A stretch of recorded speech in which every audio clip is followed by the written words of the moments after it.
إن الحمد لله نحمده ونستعينه ونستغفره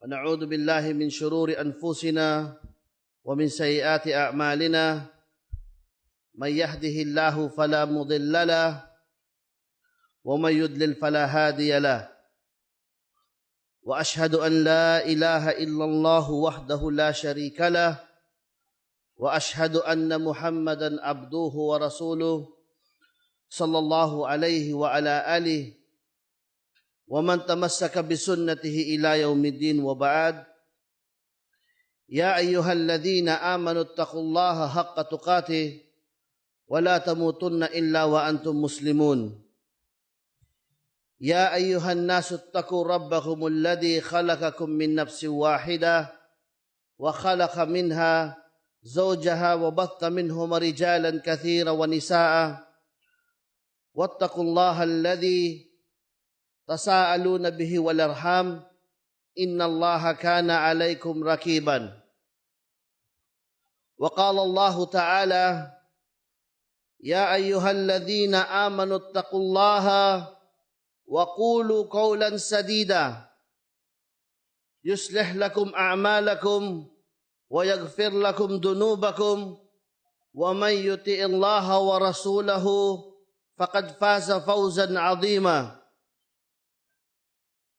يا أيها الناس فإن أصدق الحديث كتاب الله وخير الهدي هدي محمد صلى الله عليه وسلم وشر الأمور محدثاتها وكل محدثة بدعة وكل بدعة ضلالة وكل ضلالة في النار. Ang lahat ng papuri ay para lamang kay Allah subhanahu wa ta'ala. Atin siyang pinupuri, sa Kanya tayo humihiling ng ating mga pangangailangan. Sa Kanya tayo humihiling ng kapatawaran sa ating mga kasalanan. Sino man ang gabayan ni Allah subhanahu wa ta'ala ay walang kayang magligaw. At sino man ang kanyang iligaw ay walang kayang makapaggabay. Ako ay sumasaksi na walang marapat sambahin maliban lamang si Allah subhanahu wa ta'ala. At ako ay sumasaksi na si Muhammad sallallahu alaihi wasallam ay ang kanyang huling sugo. Sumakanila nawa ang kapayapaan sa mga taong tumangkilik sa kanyang pamamaraan, sumunod sa kanyang tradisyon hanggang sa pagsapit ng araw ng paghuhukom. O mga mananampalataya, pinapayuhan ko ang aking sarili at kayo ng pagkatakot kay Allah subhanahu wa ta'ala, sapagkat ang takot kay Allah ay sanhi ng tagumpay dito at sa kabilang buhay. Si Propeta Muhammad sallallahu alaihi wasallam ay ginawang ganap sa atin at itinuro sa atin ang lahat ng pamamaraan para maging tagumpay tayo sa ating paglakad dito sa mundo hanggang sa kabilang buhay. Tinuruan niya tayo ng lahat ng mga pamamaraan para tayo maging tagumpay sa lahat ng ating ginagawa. At isa sa itinuro ni Propeta Muhammad sallallahu alaihi wasallam, o isa sa kanyang binigyan ng malaking pagpapahalaga, ay ang pakikitungo natin sa ating mga kapatid sa pananampalatayang Islam. Binigyan ng malaking pagpapahalaga sa napakaraming ayat mula sa banal na Quran at mga tradisyon o mga sunnah ni Propeta Muhammad sallallahu alaihi wasallam kung paano natin pakikitunguhan ang ating mga kapatid sa anumang larangan ng gawain. Ito man ay sa pang-araw-araw nating gawain o kahit na pa sa ating paghahanap buhay ay binigyan tayo ng ganap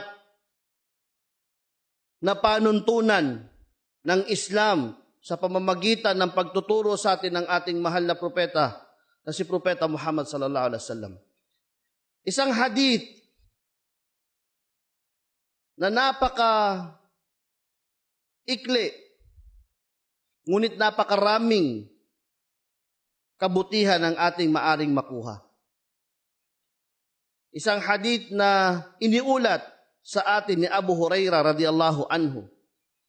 Nasabi ng mga ulama, sabi ng mga nangangaral ng pananampalatayang Islam na kung ito ay gagawin ng mga Muslim, bata man o matanda, babae man o lalaki, ay tiyak na magtatagumpay dito sa mundo at sa kabilang buhay. Ang sabi ni Propeta Muhammad sallallahu alaihi wasallam sa isang hadith na inulat ni Abu Hurairah radhiyallahu anhu, ang sabi, la tahasadu,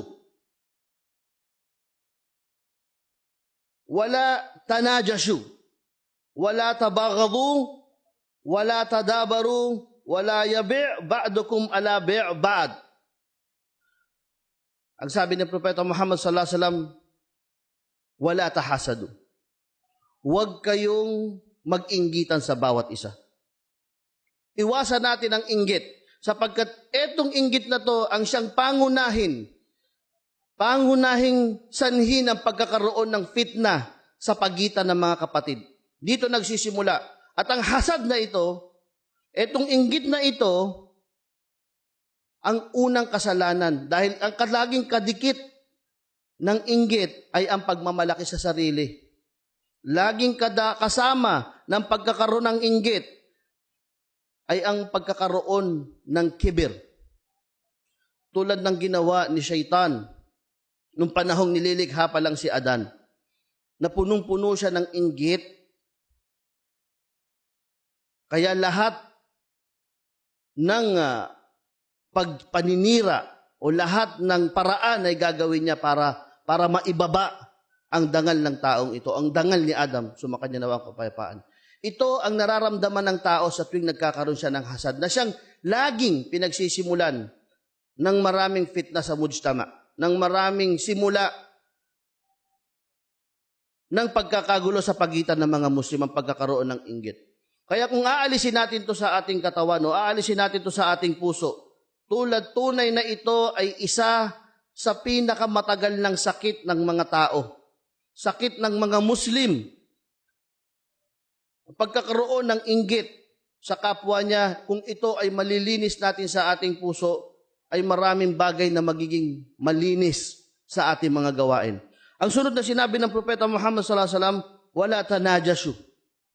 Ito ay mula sa salitang najash sa wikang Arabic.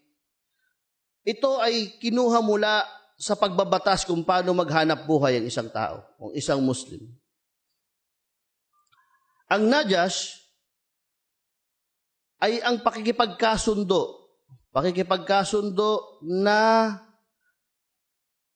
taasan ng presyo ng paninda sa isang gustong bumili, na makikipagkasundo ka ng sikreto para itaas ang presyo para bilhin nung isa. Paano ibig sabihin ito? Isang halimbawa na merong bumibili o merong isang binibenta na bagay, at ang presyo nito ay tukoy na presyo. At kasundo mo nung isa, nasasabi niya, bibiling ko yan ng mas mataas para yung gustong bumili, taasan niya rin para kasi gusto niyang makuha yung bagay na gusto niyang bilhin. Ang ganitong uri ng pagninegosyo ay pinagbabawal sa Islam. Mahigpit na pinagbabawal na kapag may nag-aalok ng isang benta o nagbebenta ang isa, ay makikipagkasundo siya sa isang tao ng palihim upang taasan ang presyo, ng sa gayon yung gustong bumili ay taasan o tumbasan yung presyo, ng sa gayon yung halaga ng kanyang nais ibenta ay maitataas. Bawal ito sa Islam. Pinagbabawal ito na gawin sa Islam. Ang sunod na sinabi ng Propeta Muhammad sallallahu alaihi wasallam, wala tabaghadu, at huwag kayong mamuhi sa bawat isa. Ang pagkakaroon ng muhi ay resulta na lang ng hindi maayos na pakikipatungo sa pamamagitan ng pagkakaroon ng inggit sa pagitan ng pagkakaroon ng dayaan sa pagitan ng mga Muslim, dito nagkakaroon ng pagkamuhi. Ngunit itong pagkamuhi na to, kung aalisin natin ang ating inggit sa ating mga puso at aalisin natin ang iba't ibang uri ng pandaraya sa ating hanap buhay, ay mababawasan o maaalis ang pagkakaroon ng muhi sa pagitan natin. Sapagkat itong muhi ay nalalagay lang sa puso natin, nagiging resulta lang ito kung meron tayong malaking pagkainggit, nandaraya tayo sa ating mga transaksyon, dito nagkakaroon ng pagkamuhi. At sinabi pa ni Propeta Muhammad sallallahu alaihi wasallam sa pagkakatuloy ng hadith, wala tadabaru. Ang ibig sabihin nito, huwag mong talikuran ang iyong kapatid na lumalapit sa iyo. Lalapit sa iyo ang kapatid mo na humihingi ng tulong at sasagutin mo siya sa pamamagitan ng pagtalikod, pagharap ng iyong likod sa kanya ay pinagbabawal sa Islam. Hindi natin sinasabi na sa lahat ng oras may kakayanan tayong tumulong, pero kausapin natin ang ating kapatid kung hindi natin kayang magbigay ng tulong. At huwag natin ipakita ang likod natin o talikuran ang mga kapatid nating lumalapit sa atin. Sa isang mananampalataya, marapat na alam niya ang nararamdaman ng kanyang kapatid o pangangailangan ng kanyang kapatid. Maraming mga istorya sa mga salaf ng pagpapakita ng malaking concern ang mga Muslim sa kapatid niya.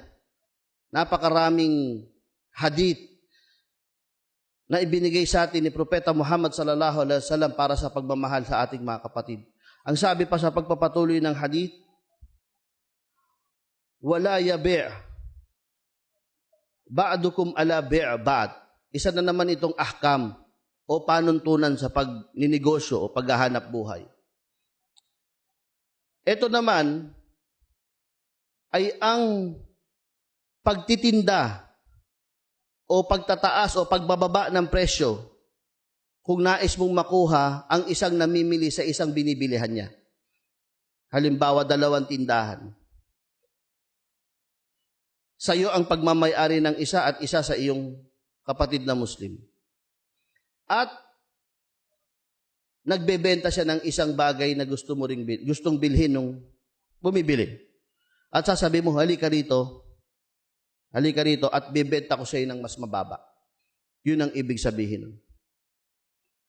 Pinagbabawal sa Islam na aagawin mo yung bumibili sa kabila sa pamamagitan ng pagsabi mo na mas mababa yung presyo ng binibenta mo sa binibenta ng kabilang tindahan.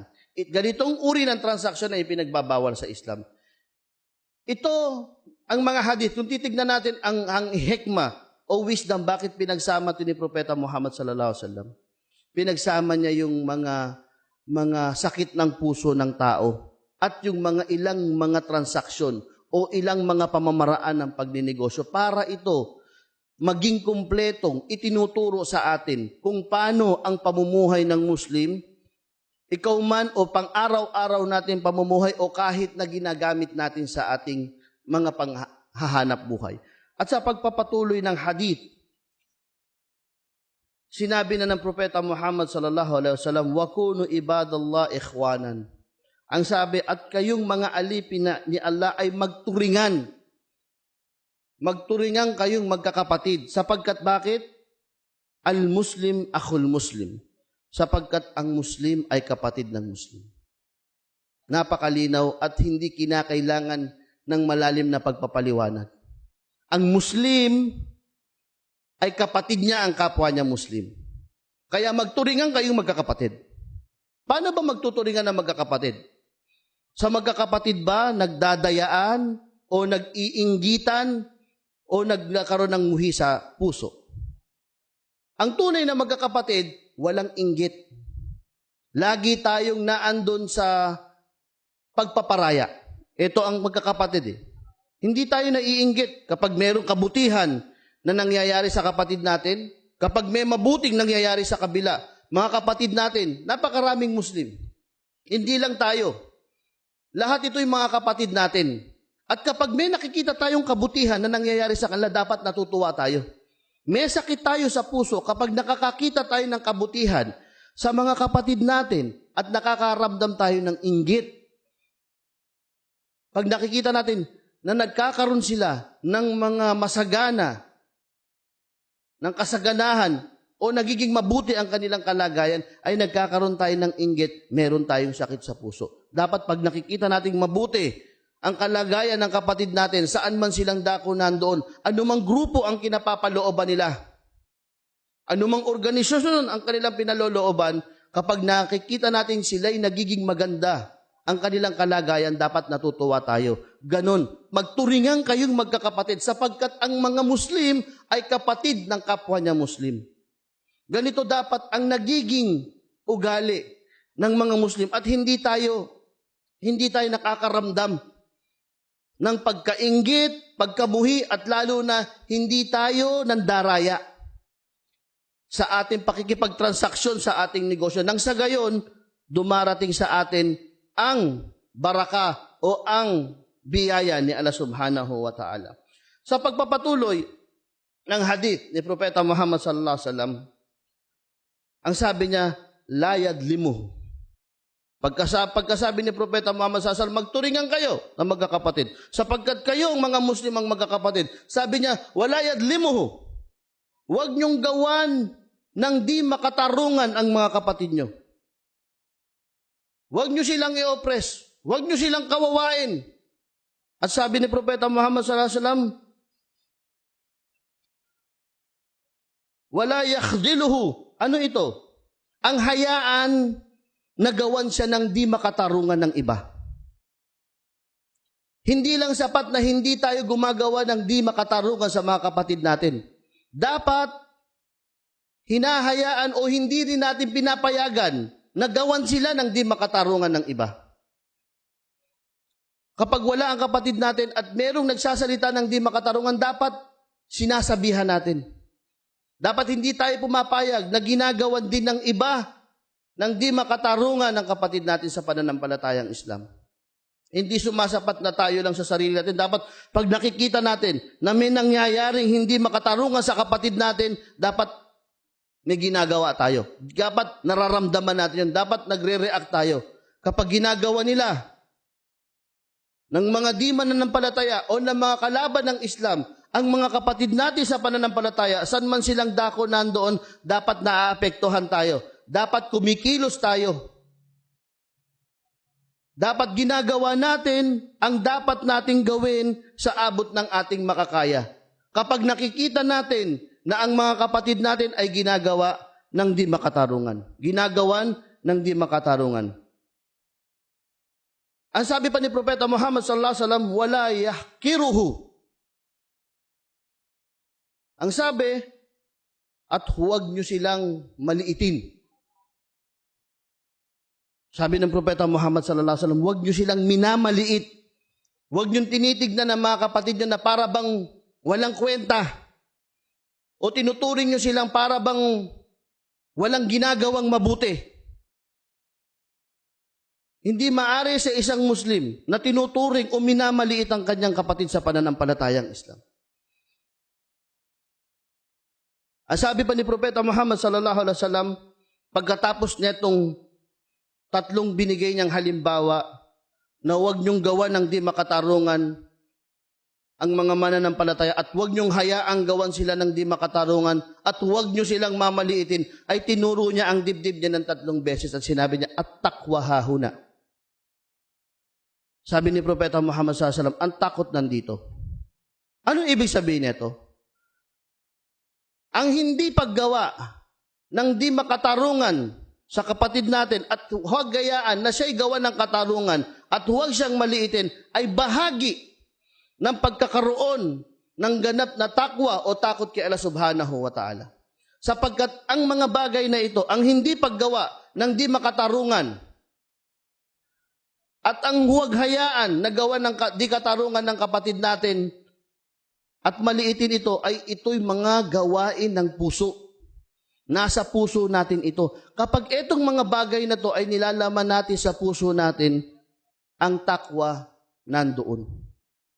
Nandoon ang takot kay Allah subhanahu wa ta'ala.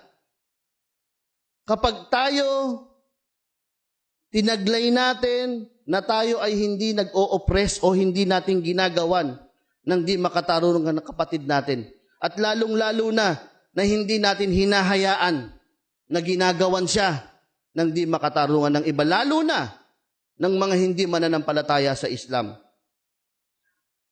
Ang pagkakaroon ng mga ganitong klaseng quality ng isang mananampalataya ay pagpapakita ng pagmamahal.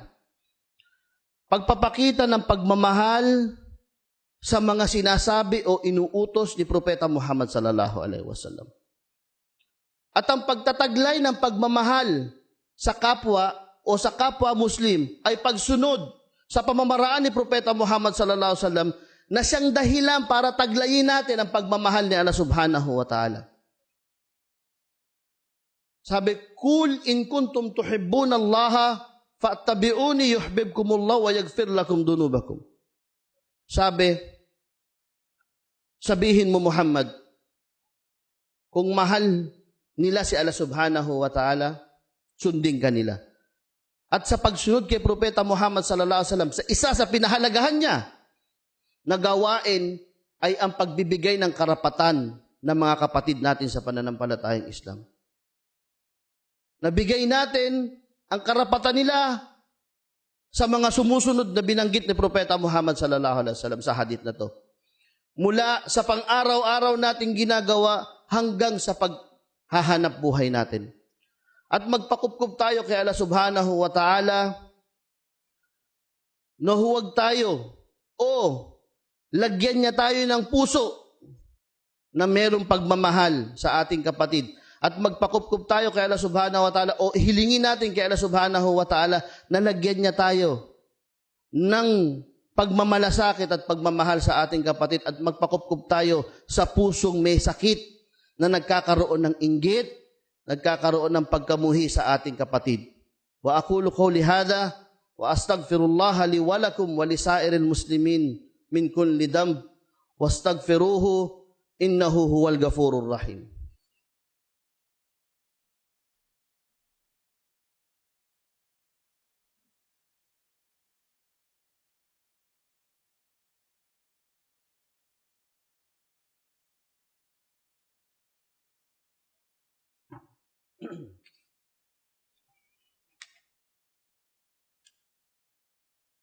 Bismillahirrahmanirrahim. Alhamdulillah hamdan kathiran tayyiban mubarakan fi kama yuhibbuna wa yarda wa sallallahu ala nabiyyina Muhammadin wa ala alihi wa sahbihi ajma'in wa ba'd. Sa pagpapatuloy ng hadith, pinakamahalagang bahagi ng pagpapaalala ni Propeta Muhammad sallallahu alaihi wasallam, kullul muslim alal muslim haram dammuhu wa maluhu wa irduhu. O kama qala Nabi sallallahu alaihi wasallam. Lahat ng mga Muslim, sa kanila ay haram ang dugo o buhay ng kapwa niya Muslim, kayamanan ng kapwa niya Muslim, at lalong-lalo na ang karangalan ng kanyang kapwa Muslim. Haram na kunin natin ang buhay ng kapwa natin Muslim. Haram na pakitaan natin nga ng kahit na armas na para bang gagamitin natin to sa kapwa nating Muslim. Ito ng bagay na to ay haram. Sabi ni Propeta Muhammad sallallahu alaihi wasallam, "Falaysa minna." Hindi kabilang sa atin ang magtaas ng armas laban sa kanyang kapwa Muslim. At ipinagbabawal din sa Islam na pag-interesan o nakawin ang kayamanan ng ating kapatid na Muslim. Pinagbabawal ni Propeta Muhammad sallallahu alaihi wasallam na pag-interesan man lang ang kayamanan ng kapwa natin Muslim. At sa panghuli, ang pinakamahalaga, ang yuraka natin, ang dangal, ang karangalan ng ating kapatid na Muslim. Ito'y mga bagay na pinagbabawal ni Propeta Muhammad sallallahu alaihi wasallam. Bawal sa atin na kunin ang buhay ng ating kapwa Muslim. Bawal sa atin ni Propeta Muhammad sallallahu alaihi wasallam na pag-interesan o nakawin o kunin ang kayamanan ng ating kapwa Muslim, at bawal na bawal natin yurakan ang dangal, karangalan ng ating kapwa Muslim. Ito ang mga pinagbabawal sa atin ni Propeta Muhammad sallallahu alaihi wasallam na ngayon ay nagagawa na ng maraming Muslim sa kapwa niya. Pagkitil ng kapwa Muslim, saang bahagi ngayon ng mundo nagaganap ang mga bagay na ito. O kung saan-saan, nakikita natin na Muslim sa Muslim nagpapatayan. Kahit dito sa atin, hindi na iiwasan ito. Samantalang napakalinaw, hindi kailangan ng malalim na pagpapaliwanag na ipinagbabawal ang dugo o buhay ng kapwa natin Muslim sa atin. Napakaraming pagkakataon na nakikita natin sa paligid natin na pinag-iinteresan ng kapwa Muslim natin ang kayamanan ng kapwa Muslim. Ninanakaw, pinag-iinteresan, dinadaya ng mga kapwa Muslim ang kanyang kapwa Muslim. Samantalang malinaw ang gabay sa atin ni Propeta Muhammad sallallahu alaihi wasallam. Ilan pa sa atin, ilan sa mga Muslim ang nakikita natin na dinudungisan, niyuyurakan ang dangal o karangalan ng kapwa natin Muslim. Itong mga bagay na ito na pinapaalala sa atin, lagi ang binabasa sa atin, ang mga hadith, ang mga paalala ng ating mahal na propeta, ni si Propeta Muhammad sallallahu alaihi wasallam. Sa pag-iwas sa mga bagay na ito, tunay na makukuha natin ang tagumpay dito sa lupa hanggang sa kabila. Sa unang payo ni Propeta Muhammad sallallahu alaihi wasallam, sa pag-iwas sa inggit, sa pag-iwas sa pagkamuhi, pag-iwas sa mga ipinagbabawal na transaksyon, at kasabay nito ay pagbibigay ng karapatan ng ating kapatid. Sa pagtupad sa mga karapatan ito, ay magkakaroon tayo ng ganap na tagumpay dito. Magkakaroon tayo ng ganap na tagumpay bilang isang Muslim, bilang isang ummah, bilang nagkakaisa na ummah na siyang sigurado na nagiging sanhi ng pagkatagumpay ng mga Muslim. Ito ang sinabi ni Propeta Muhammad sallallahu alaihi wasallam. Ito ang dapat natin sundin ng mga Muslim bilang mananampalataya at makamit natin ang pagmamahal ni Allah subhanahu wa ta'ala. Inna Allah wa malaikatahu yusalluna ala nabi. Ya ayyuhalladhina amanu sallu alayhi wa sallimu tasliman. Allahumma salli ala Muhammad wa ala ali Muhammad kama sallaita ala Ibrahim wa ala ali Ibrahim innaka Hamidun Majid. Wa barik Allah Muhammad wa ala ali Muhammad kama barakta ala Ibrahim wa ala ali Ibrahim fil alamin innaka Hamidun Majid. Allahumma a'izz al-Islam wal muslimin وأذل الشرك والمشركين ودمر أعداءك أعداء الدين. اللهم انصر المسلمين والدعاة والمجاهدين في سبيلك في كل مكان يا أرحم الراحمين. اللهم انصر عبادك الموحدين وإخوانك المسلمين. اللهم أصلح أحوال المسلمين. اللهم اغفر للمسلمين والمسلمات والمؤمنين والمؤمنات الأحياء منهم والأموات. ربنا آتنا في الدنيا حسنة وفي الآخرة حسنة وقنا عذاب النار. وأقيموا الصلاة.